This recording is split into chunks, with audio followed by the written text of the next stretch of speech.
জয় গুরু, জয় মা। গীতামৃত চ্যানেলে সকলকে স্বাগত। আমি আলপনা আবারও একটা নতুন ভিডিও নিয়ে। সামনেই রথযাত্রা মহোৎসব, আর মাত্র কয়েকটা দিনের অপেক্ষা। তো এই রথযাত্রার প্রাক্কালে আমরা শ্রবণ করব প্রভু জগন্নাথ দেবের অলৌকিক লীলার কথা। তো আজকের ভিডিওতে জগন্নাথ দেবের এমন একটি লীলার কথা শ্রবণ করব যা আজও ভারতীয় রেলের ইতিহাসে এক রহস্যময় অধ্যায়। তো চলুন আজ ইতিহাসের রেকর্ড এবং অলৌকিক অবিশ্বাস্য সত্য ঘটনার গভীরে প্রবেশ করি। তার আগে আমার গুরুদেব নিগমানন্দ পরমহংস দেবের চরণে জানাই অনন্ত কোটি ভক্তিপূর্ণ প্রণাম এবং প্রভু জগন্নাথ, বলদেব ও মা সুভদ্রার চরণেও জানাই অনন্ত কোটি ভক্তিপূর্ণ প্রণাম।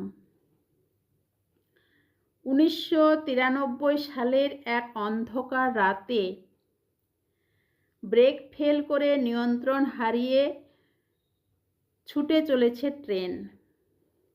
উড়িষ্যার খুর্দা রোড স্টেশন ছেড়ে ট্রেনটি তখন পুরী অভিমুখে তীব্র গতিতে ছুটছিল। পুরী স্টেশন আসার ঠিক কয়েক কিলোমিটার আগে ট্রেন চালক লক্ষ্য করলেন এক চরম বিপর্যয়। ট্রেনের ব্রেকিং সিস্টেম সম্পূর্ণ লক বা ফেল হয়ে গেছে। ভ্যাকুয়াম এবং এয়ার ব্রেক কোনোটিই কাজ করছিল না। ট্রেনের গতি কমার বদলে লাইনের ঢালু অংশের কারণে তা আরও বাড়তে শুরু করে।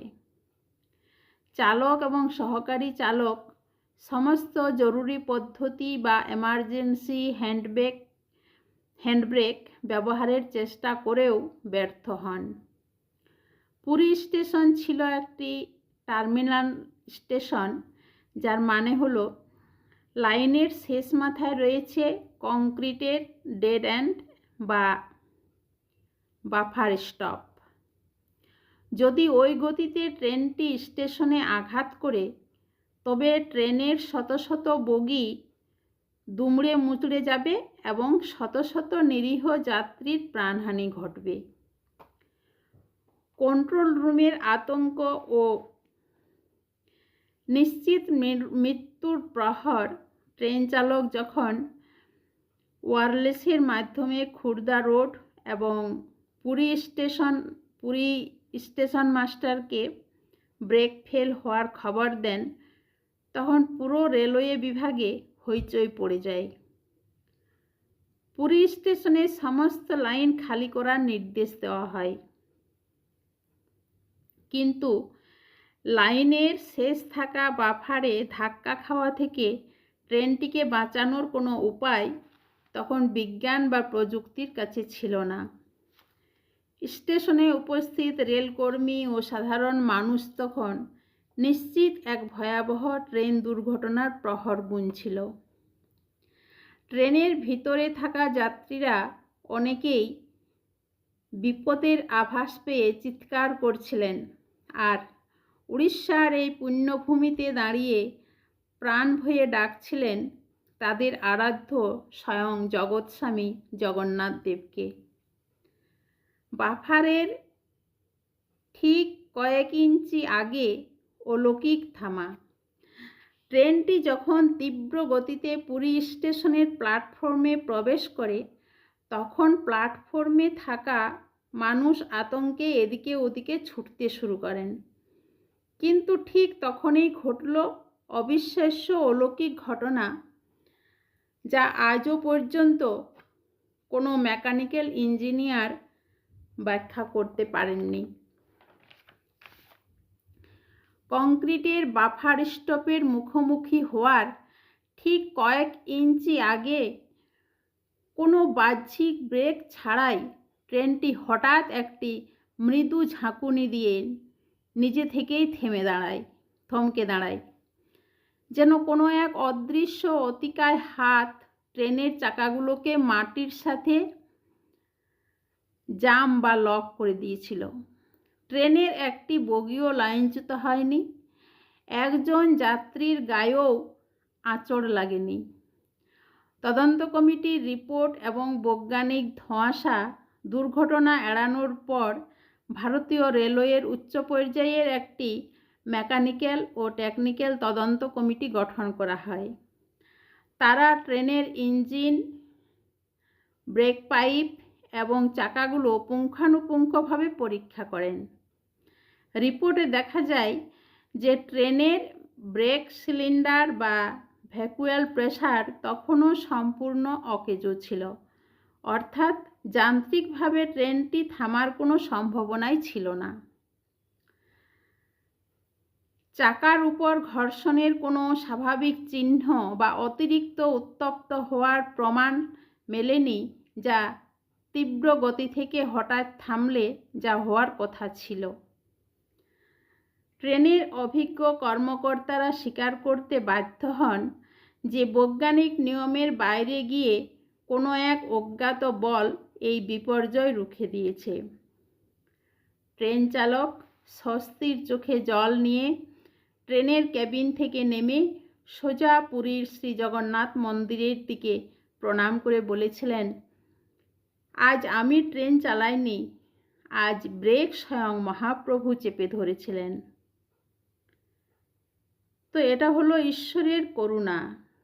কিন্তু সত্য এটাই যে 1993 সালের সেই রাতে পুরী স্টেশনে উপস্থিত থাকা প্রত্যেকটি মানুষ এক অসম্ভবকে সম্ভব হতে দেখেছিলেন।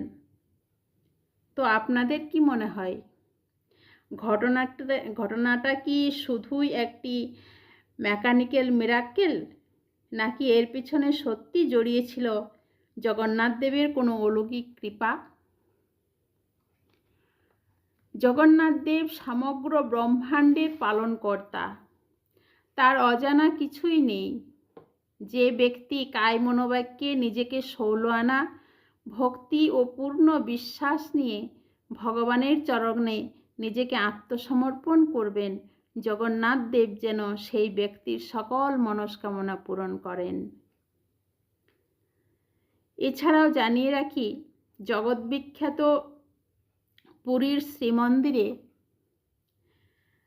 শ্রী জগন্নাথ দেবের সাথে বাংলার শ্রী চৈতন্য মহাপ্রভু এবং একমাত্র সদ্গুরু আমার পরমারাধ্য গুরুদেব শ্রী শ্রী 108 স্বামী নিগমানন্দ দেব পূজিত হন।